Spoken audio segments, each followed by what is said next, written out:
David, you messed up again. You're such a freaking loser. Like, why can't you just be consistent? Why do you keep failing like this? You're so lame. Why can't you do this? You're such a piece of shit. You treat yourself like that too? Because I remember doing that at 400 plus pounds. And this episode is breaking down the power of positive thinking from an actual realistic and objective lens. Because I understand this is a little goofy because I'm not a foo-foo, sunshine and rainbows kind of guy. I'm a very logical, level-headed person.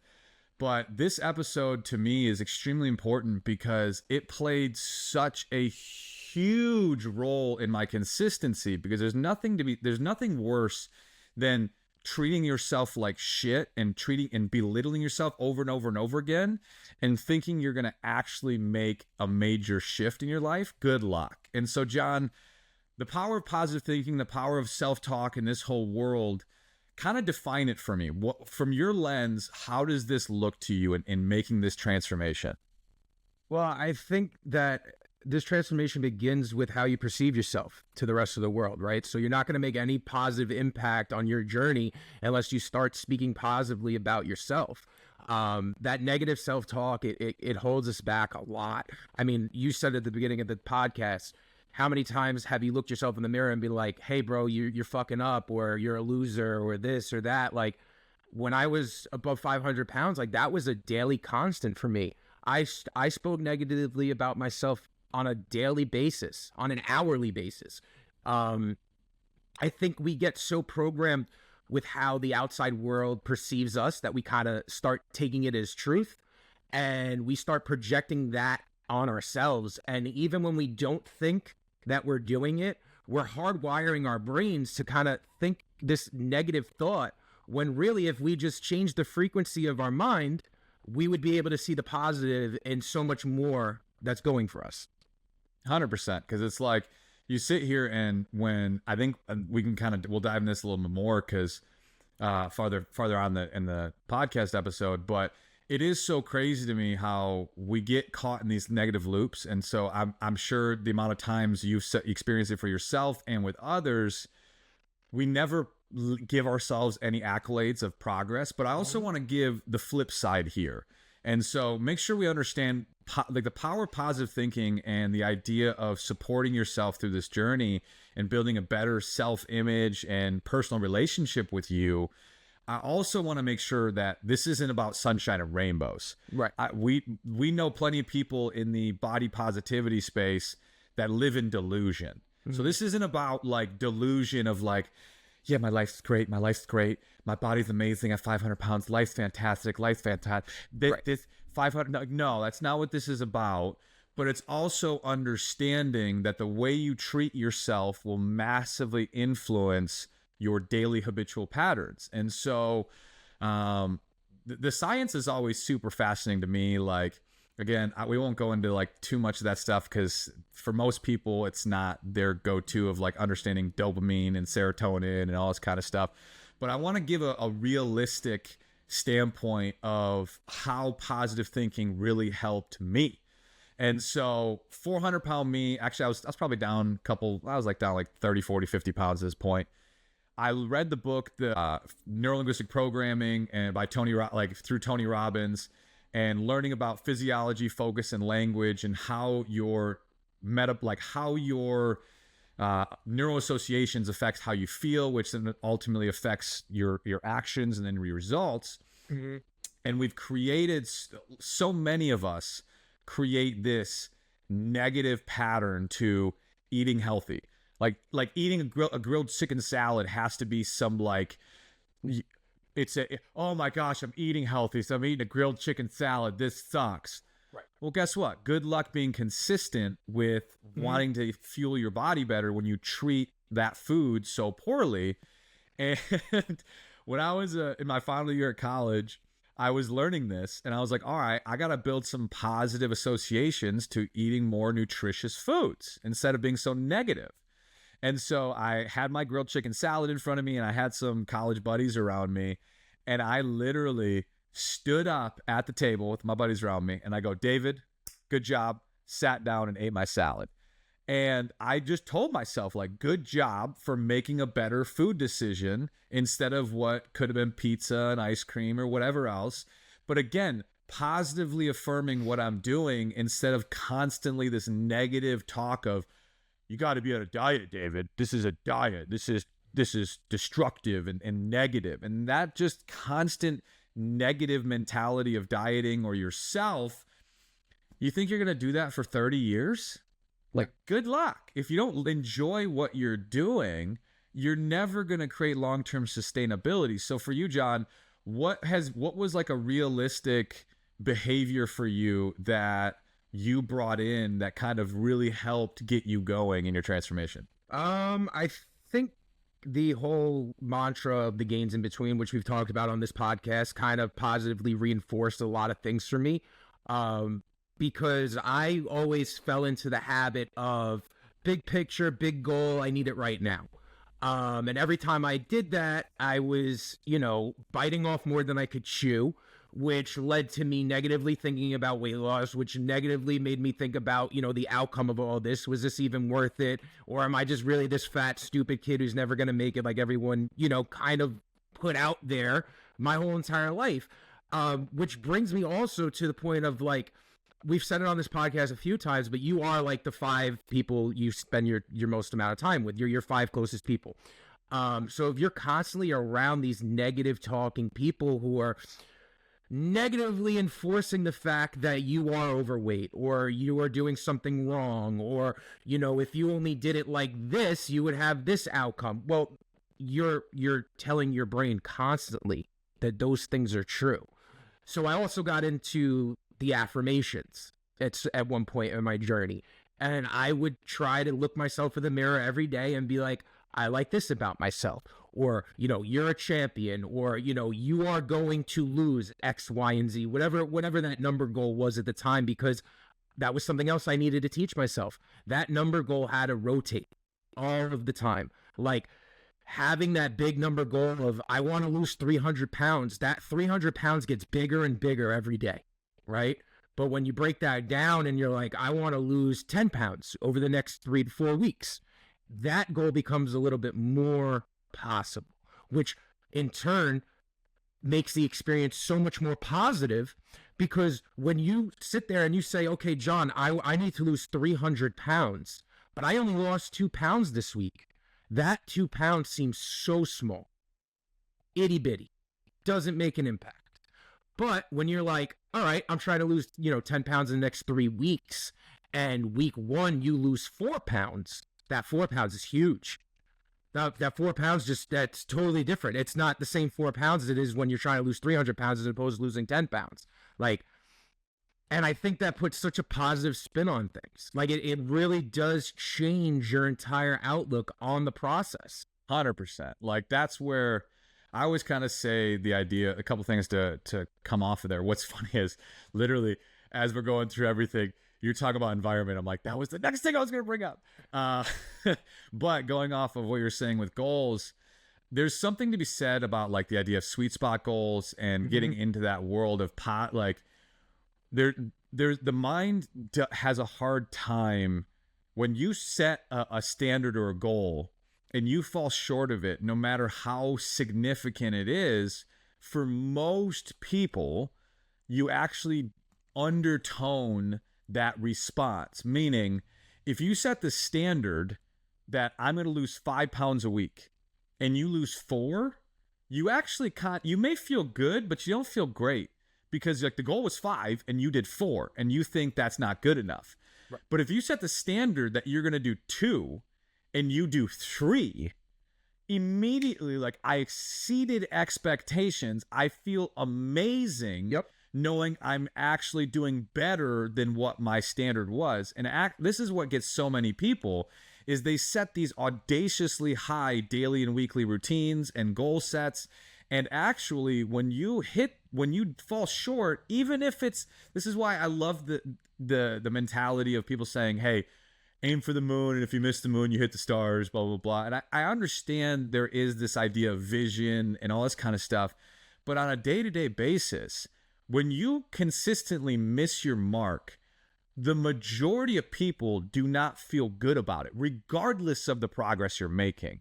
And so I'm a huge advocate of the idea of like sweet spot goals and thinking about that from a positive light, because if you're exceeding expectations compared to the standard, you're doing great. And if we talk about anything on this, it's about 30 years, guys.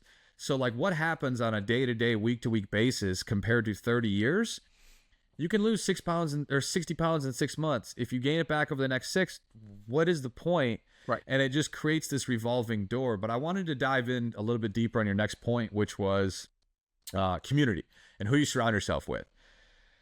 It's undeniable. Like that, the idea of who you surround yourself with most is who you become. And I'm not, from my standpoint, I'm not here to say like you have to burn all your friends. You have like, that's not good. But this idea that you may have to incorporate and add 1 or 2 people to your community and to what you're doing that see you from a different light, that is able to help you in ways. So John, any in particular people in your life that did that, like from like a personal story, like, hey, thank you for doing that for me, that really helped that process for you? I mean, yeah, obviously my go-to person would be Steve. Steve totally changed my whole outlook on weight loss and everything like that.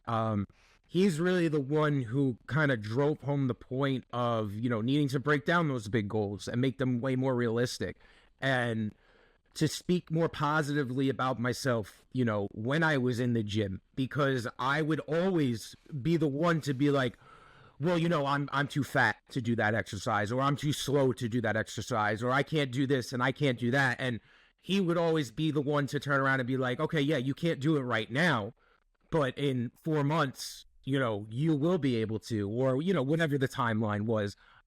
I'm telling you that positive reinforcement did wonders for me. I really cannot stress enough.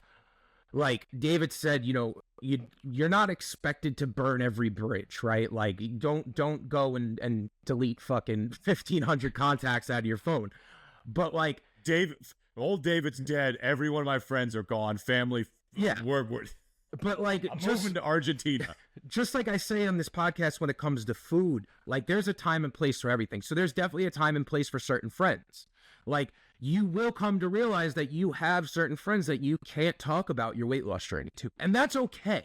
Like, don't not be their friend because they don't have the same views on health as maybe you do. Or maybe they're already a fit person, or maybe they just don't put in that sweat equity like you do.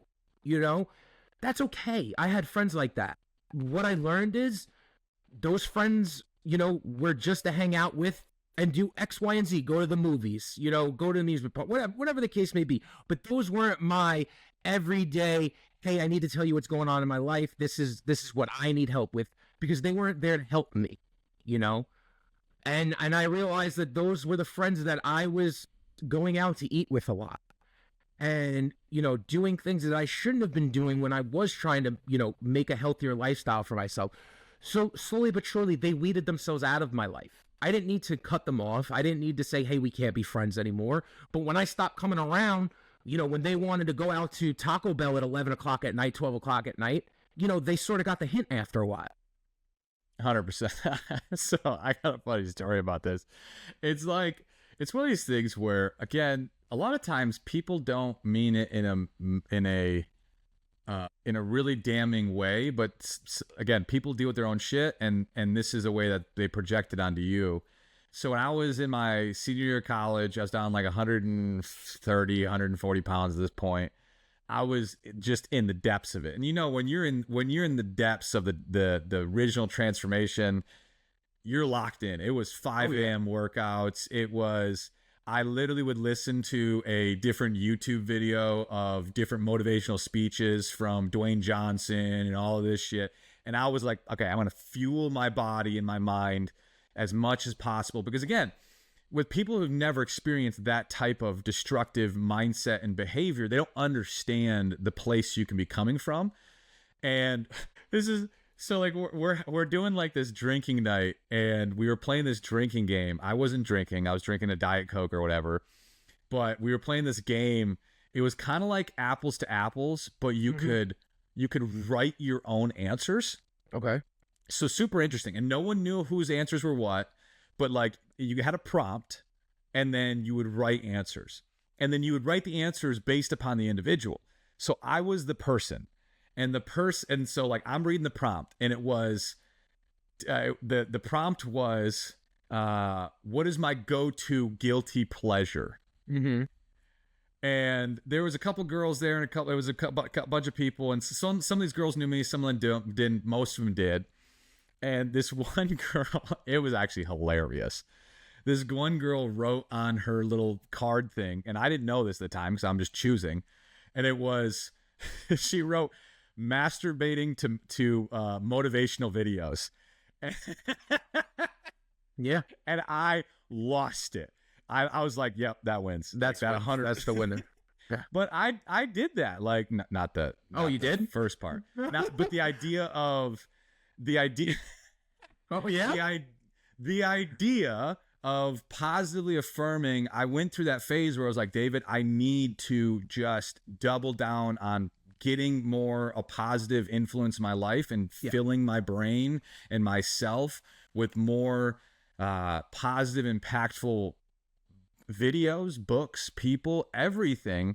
And it's crazy that when I started doing that, guess what? You start doing it for yourself. And when you start doing it for yourself, you build more consistency. And so I get it. I went through a huge phase where I listened to every positive motivational video in the world. And that may be something of a strategy to help build this for you. And that's what this podcast is about. This is an opportunity to build that positive, self-reflective angle into it all. Right.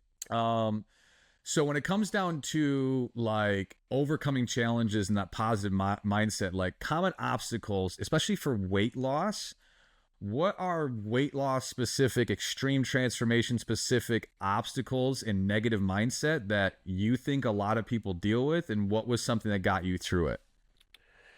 Sheesh. I mean, there's so many. One that just pops out in my head right now because it's just something that I've been focusing on in my social media content is definitely body dysmorphia. I think that one's huge because body dysmorphia leads to so much negative self-talk because you're literally seeing something that isn't there, right? And body dysmorphia, I think, comes in a lot of shapes, colors, and sizes.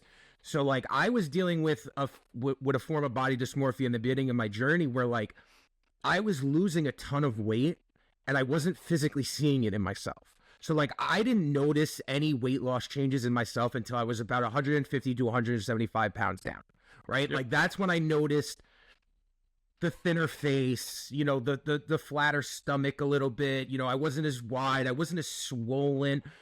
But for months, people were coming up to me and being like, you look so good. What are you doing? I'm so proud of you, blah, blah, blah, blah.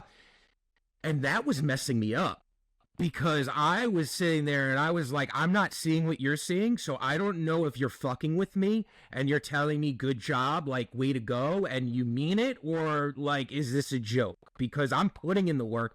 I know I'm putting in the work, but I'm having a really, really hard time seeing that result in the mirror or in pictures when I look at myself. And I think that led to a whole slew of body dysmorphia that I still deal with to this day. You know, like, I'm not going to sit here on this podcast and tell you that everything is perfect because it's not. Nobody's life is perfect. I don't care about how many followers you have on social media, what type of content you put out, or how much weight you lost. Like, nothing about life is perfect. And that body dysmorphia, that's going to catch up to you at some point. It can. Like, maybe it's not a big problem for you. Like, I don't know, David, if you really deal with body dysmorphia the way that, like, maybe I do or other people do sometimes. But that alone is your mind playing negative tricks on you because you're so hardwired to thinking negative thoughts about yourself. You know what 100%. I mean? Like, when you're told for, you know, over a decade, you're fat, you're lazy, you're stupid, again, you believe it. Right? So to overcome that and then look at yourself and have to sit there and be like, you're amazing, you're a superstar, you've done incredible things. It's like, it's so weird, you know, because you've never gotten that before.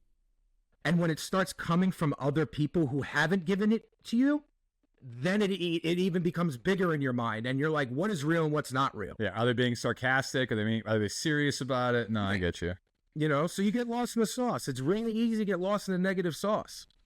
Oh, 100%. And like that's where a couple when it comes to body dysmorphia, I would say I'm better than most. Am I perfect? No.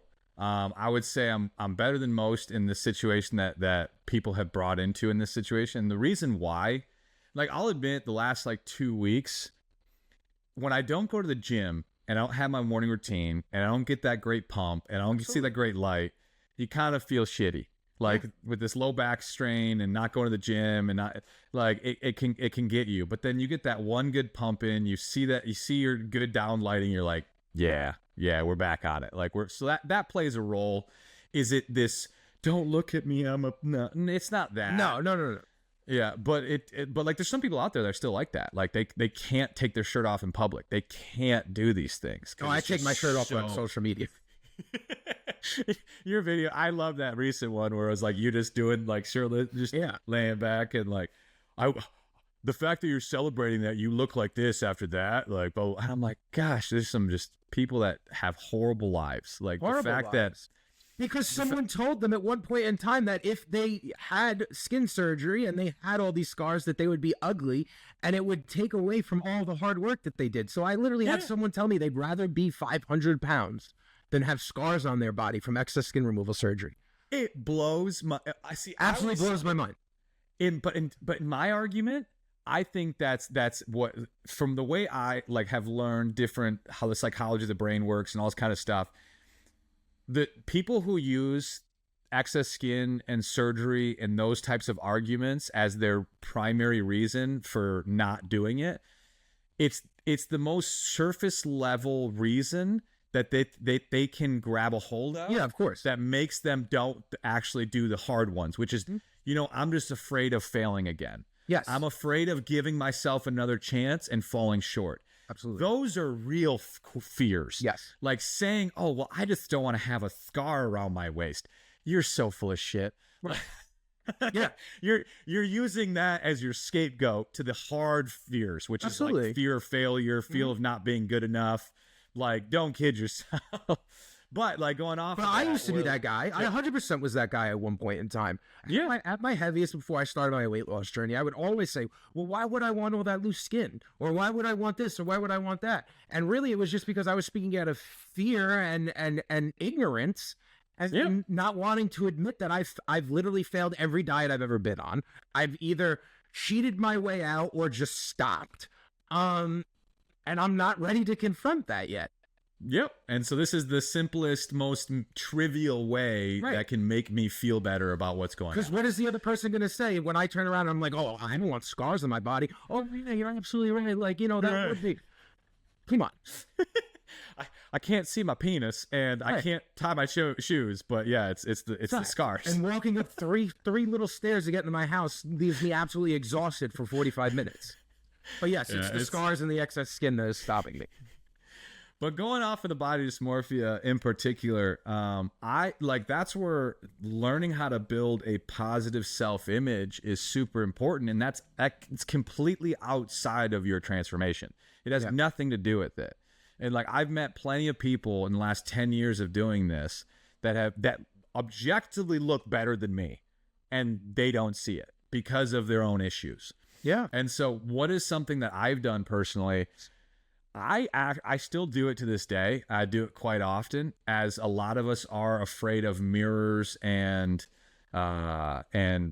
pictures and all this kind of stuff. After I get out of the shower, butt ass naked, I stare myself in the mirror and I literally do peck dances, and I'm like, damn, you're traps. I literally every single day when I get out of the shower, I actively look for 3 to 5 things on my body that I like, whether it's the new stash or the hair or the pecs or whatever it may be. My whole thing with the general term of body dysmorphia is I like to be more intentional. It's like saying like what is body dysmorphia? And like, it's negative self-talk of yourself. Correct. Of your body. That's what it is. So how do you break that? You build a pattern where you limit all of your seeking of negative views of your body, and you try to actively bring in more positive look. And so that's why, like, I'm not a fan of like these. Oh, I have an eating disorder. I have body dysmorphia. These overly generalized statements make them seem bigger than they need to be. Everyone has self-image issues, but like at least actually some people don't, which is crazy. But Which like, is wild to me, but yeah. I love it. The fact that, like, especially the body positivity space, like when you get these 400 or 500 pound people and they're like just spreading it out and they're like, woo, I'm like, balls of steel, man. Balls of steel. Absolutely. I don't know what's going through their brain, but from an outside perspective, balls of steel. But it's like, if you struggle with body dysmorphia and that idea of self-image, what do you need to do? You've built a pattern around constantly seeking out every imperfection on your body. Right. So how do you break that? You build a pattern around seeking out things you enjoy about your body. Your brain can only view 20 to 30 things at a time consciously. And like, this is how the brain works. So like, do you think you can find 20 to 30 things at any one point in time on your body of why you hate it? Absolutely. Like, absolutely. But can you also find 20 to 30 things on your body that you like? Yes. Yeah, it will Like, be harder at absolutely. first for sure.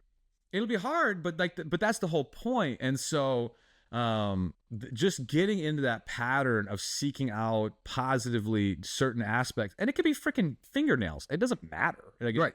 It's just the idea that you seek out things you enjoy physically about yourself so you can build a positive more viewpoint, because it just, again, it helps in the long term. And contrary to popular belief, you can lose hundreds of pounds and still see 400-pound you in the mirror if you don't work on your shit. Absolutely. Like, you can, and that also goes into the next one there, which is like going off of what happened to you, progress pictures. Yeah. Like something more objective, because I did the same thing. The first 100 pounds, you don't really notice it. Like, let's just be honest here. You're like, well, cool. I'm not 408, I'm 327. Right. Whoopity friggin' do. But like, looking yourself in the mirror in that standpoint, you don't see it. But if you have two objective pictures, Yeah. and like, you're like, oh shit, like I can objectively look at these two pictures and be like, this one here and this one here, and you can actually create a better positive view of seeing the differences. Yeah. And that was something that Steve like really drilled into me too, was needing to take progress pictures all of the time. Like, that's why I'm so blessed. Like, so much of my journey is documented because I was forced to document it. Not that I wanted to. I didn't want to fucking take my shirt off and take pictures of myself all the goddamn time, or take pictures in the gym locker I wish room. I did. Right. And then guys like you and John, Obese the Beast, you guys have nothing. You know, John tells me all the time, I wish I had stuff that I could post from back then, but I just was so, self-conscious that I didn't take anything. Yep, me too. I have the same 7 pictures.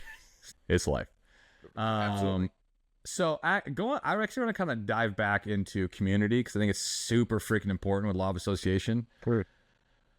When it comes to building a more positive environment, how would you think someone should go about doing that? Like, what would be a strategy for you to implement that would, if someone has a really negative environment, they have friends that don't understand, family doesn't understand, they mean well, but they don't get it. What would be a tangible strategy for you to get someone to like, hey, here's 2 or 3 people. Here's something you can do. I mean, I really think, listen, we live in the social media age, guys. So like, definitely finding that person on social media that you kind of, look up to, I guess is a lack of better terms, but like someone whose values align with yours and someone that you can relate to on a deeper level, and reach out to that person.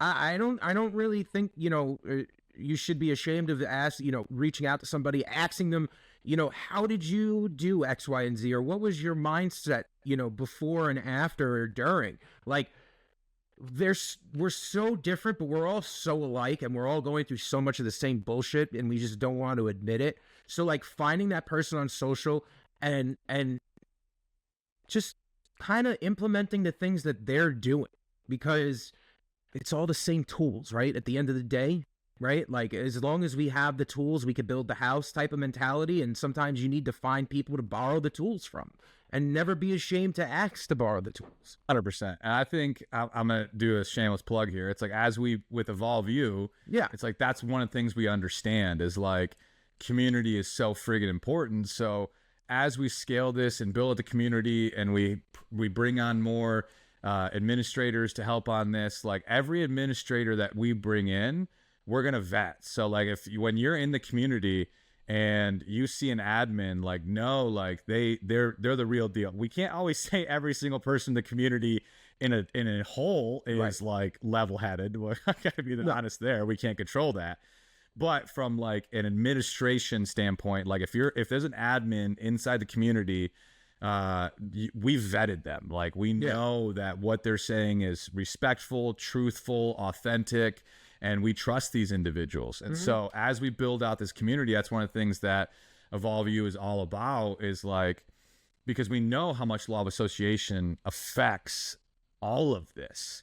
And so who you surround yourself with. So I'm really looking forward to, as we enhance what we've already done and build out what we're doing more in detail, the amount of value bringing back to admins in the group and everything else. I think we're going to bring in some really freaking awesome people. We already do. We already have amazing people inside the community. But it's been really fun to see how that develops and how we can build systems and tools and all this kind of stuff to really help people from that standpoint. Absolutely. I mean, finding your tribe is really important. I think tribalism in weight loss is stupid and cringy. 100%. But like finding your tribe is super important. We will not be offended if all of a sudden you're like, yeah, I've gotten my value out of what David and John have done, but I'm going to go somewhere else. Cool. That's awesome. Don't care. Yeah. Like, as long as you're getting the outcome you're desiring, like this scarcity mentality that it's like, I mean, it's like Dalton, and there's so many great people have had transformations that have coaching, for example. And like, would I ever be offended? Oh, I decided to take Dalton as a coach. You don't think I'm less than to you now by asking? I was like, no, like Dalton's awesome, or whoever it may be. Like, I don't care. Like, I'm just happy I just hope whoever it is, they're helping you do what you need to do. Yeah. But like, there's so many people out there that have this scarcity mindset of, oh, if you're not with us, you're against it. Like, this is just so scarcity. Like, there's so much room for everyone to help and support. Absolutely. And just like between John and I, we have very different ways of supporting. Like, I'm the very science-y, big word, logic, data, and then John's just a real one. I'm just the asshole. You're just a lot of textbook, and I'm a lot of real life. Well, this clinical study states... Exactly. But I think it's super important. Like, there's different people need to hear things from different lenses and different lights, and shameless plug in the doc, like the same thing there. It's just like, you're not being authentic if you don't understand there's different processes that get to the same result once you understand the hard stuff. Absolutely. You have to build a better self-image. There's no question. What strategy works best for you to build a better self-image and self-worth and that personal self-talk?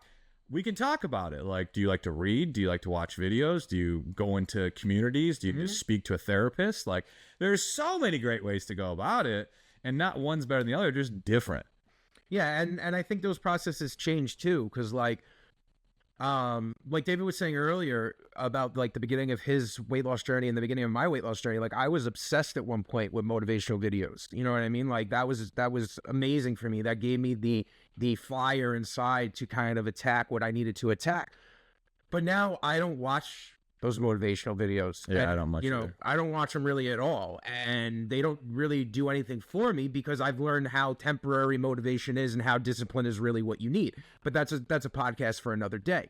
So like you have to be comfortable with changes, because like everything is going to change one by one, and like how you feel today might not be how you feel tomorrow or next week, because like I don't remember if we were talking about him on this podcast or before we hit record, but like David and I were talking about David Goggins, and like there's people out there who love Goggins, like eat, sleep, breathe Goggins. Who's going to carry the fucking boats?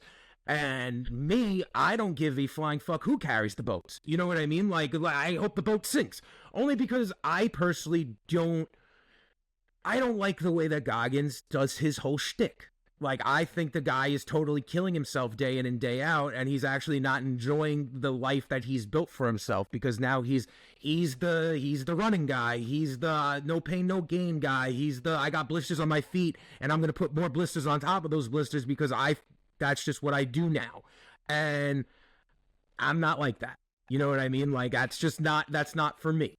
But that could help you, and I'm not going to tell you that that's the wrong, outlook to have. Like, that's what's getting you going, and who am I to, pop that balloon on you?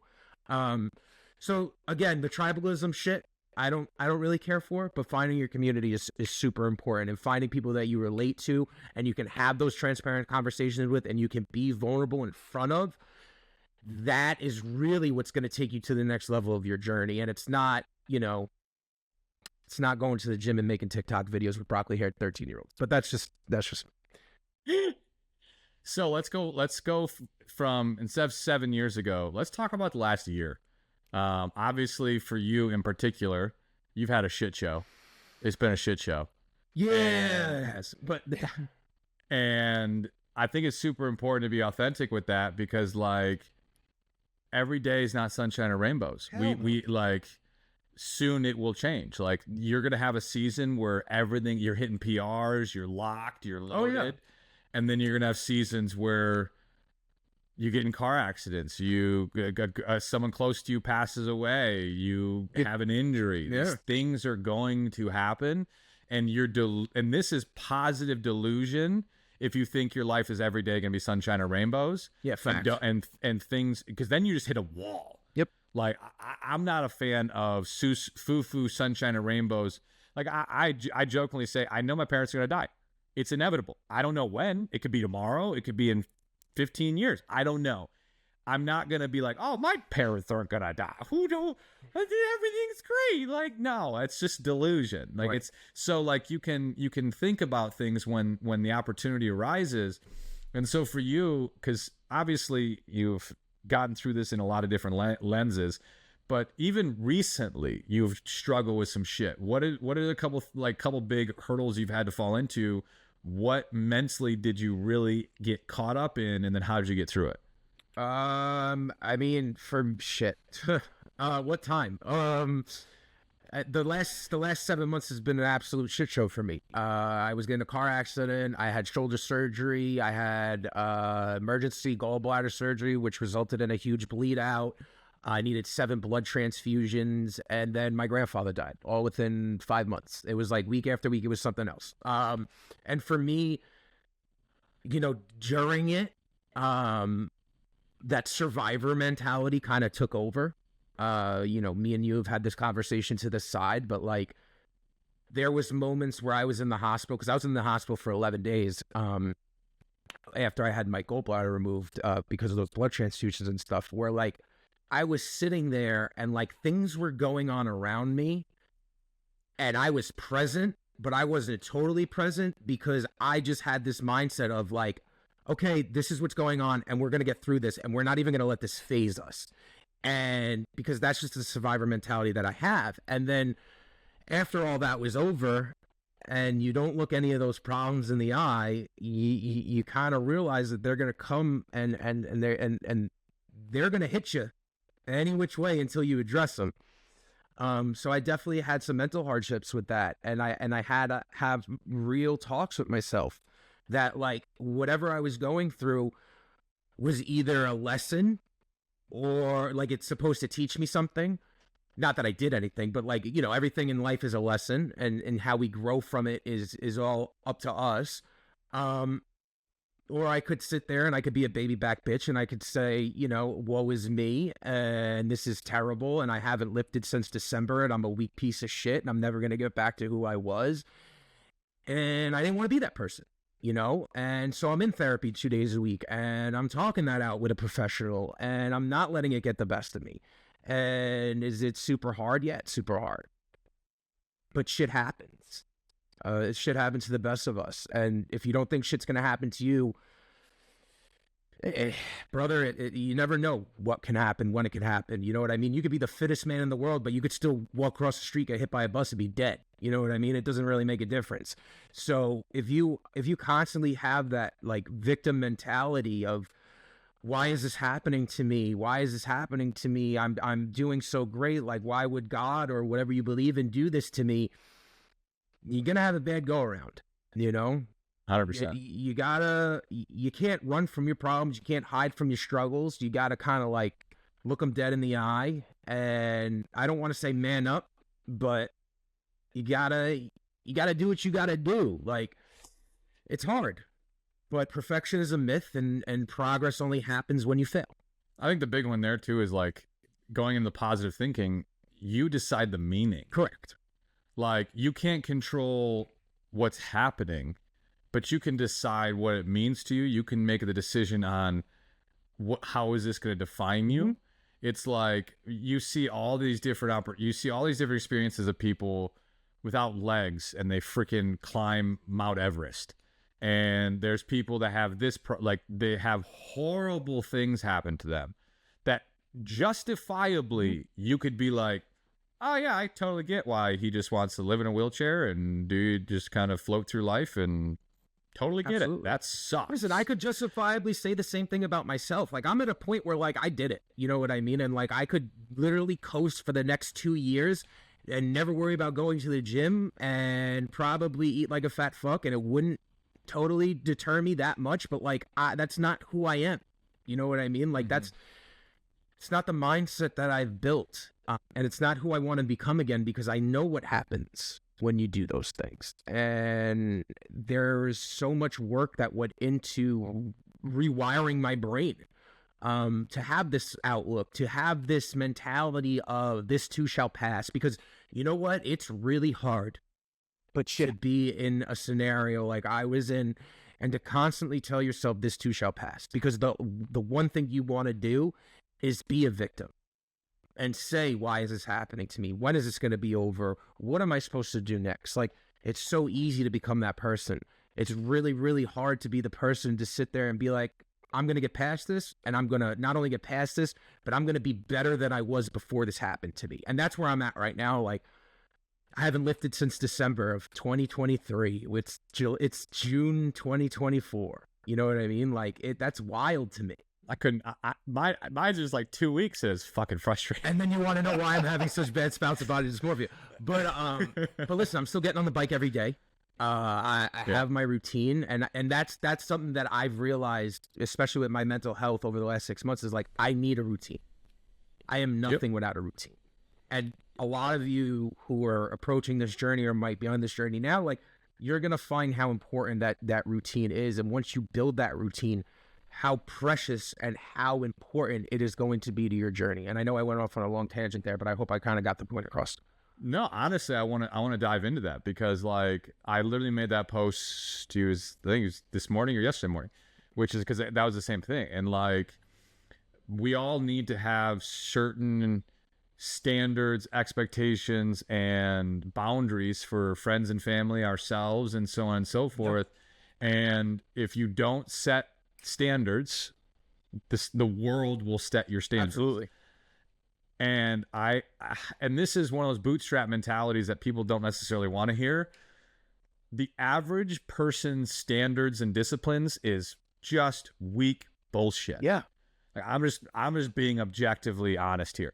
We're literally everyone. Do you not see the newest thing coming out of it was Harvard and all these different colleges? They're all getting 4 points. It doesn't matter. Yeah. They're just getting 4 points. And high school kids are just getting 4, like just getting A's. Like, there's basically, if you show up and breathe and take the test, you get an A. And it's like, people don't understand that, like, friction and this, you need pressure. Building you need pressure. Like, don't kid yourself. And so you get into this, but going off of that, like, having a daily routine of something physically, something mentally, and something spiritually sound for yourself, that is a standard. It may be 20 minutes. It doesn't matter how long it is, but it's like you have a bare bones minimum of a physical, mental, and spiritual habit that you do every fucking day. I don't care if you're on vacation. I don't care what you're doing. You have a daily routine that fuels you physically, mentally, and spiritually, and you do not break, period. Like, or at least as rare as possible, because people do not understand the power of that, like, morning routine, nightly routine, whatever you want it to be, on how much it can be 20 minutes, but a 20-minute routine you own 360 out of 365 days a year, how much that controls and sets the tone for the rest of the day, and it keeps you consistent on a day-to-day basis. It sounds foo-foo. It sounds like, oh, you telling me really 20 minutes? I promise you, like, having something that is just, that holds true no matter what you're doing and keeps a North Star mentality for you, it helps immensely with your mental health, spiritual health, physical health. Just 20 minutes, just 30 minutes. Like, don't kid yourself. If you say you're that busy, you're full of shit. Yeah. Like, you just haven't set a standard of giving yourself 30 minutes. Like, don't kid yourself. That's the whole point of setting boundaries. And I deal with it to this day. My family knows it. Like, from 8 a.m. to 10 a.m. to 10 a.m., I go to the gym. I have my workout routine. I have my physical, like my reading. That's what I do every freaking day. It's like, it's clockwork, and everyone knows it. Like, that's just what I do. And it holds me sound. My routine's 2 hours. Your routine does not have to be 2 hours. My routine's 2 hours. Yes. And it holds me sound. And so as we kind of wrap up, key points, what are some of the, of this 45-minute talk we've had? Anything you want to kind of double down on really kind of reinforcing as key points for anyone listening? I think the major key point here is obviously build a routine, build a lasting routine that you can kind of lean on and develop your whole day around. Something as small as, consistently making your bed every day is going to lead to bigger changes within your life. So start small, work your way up. And start finding 3 to 5 positive things you love about yourself every day. And you'll notice that constant negative talk that's going on in your head will kind of quiet down a little bit. I can't promise it'll be gone forever, because nothing is forever in this life, but like, you definitely will, you'll see a way out for the first time. And I think once you have that realization that you can feel good about yourself, you can like the way you look sometimes, like small changes. That's the best piece of advice that I could give when it comes to any aspect of this journey, is just small little changes will lead to big results every single time. 100%. And then as we kind of finish this off, I do want to give like a real call to action, guys. And as you know, we've been doing this for free for years. This is giving back. That's why we do this. But I think there's one thing you can help us with, and that's driving this message. So I will challenge you guys, share this with as many people that you know that this would help. They're in the midst of a journey. You're listening to this and they're day 1, they're day 50, or you just listen to this and you just saw a bunch of issues that maybe someone you know is struggling with, and this episode could shift their life completely. So share clips online, do whatever you need to do, share it with others, because we really give a shit. Like, we really care about your general health and well-being. Yep. And the more people that we can impact, that's what this is about. This is not about influence. No. This is truly about impact. And so I greatly appreciate as many people you share this message with, because by the bottom of my heart, I know we can help millions through doing this. For sure. Absolutely. It takes a village, right? So. All righty. Well, guys, remember, as final thoughts, this is a you versus you game. Don't compare our journeys. Don't compare anyone else's journey. This is a you versus you game. And as you develop you will become a better person and a better version of yourself. Absolutely. And by like episode 4 or 5 of this podcast, I'll have a leaving tag and an intro. But until then, something involving you. Yeah. Something involving you. But until then, just be your best self. Oh, it's the Bell Self Pod. Aw, shucks. See you later.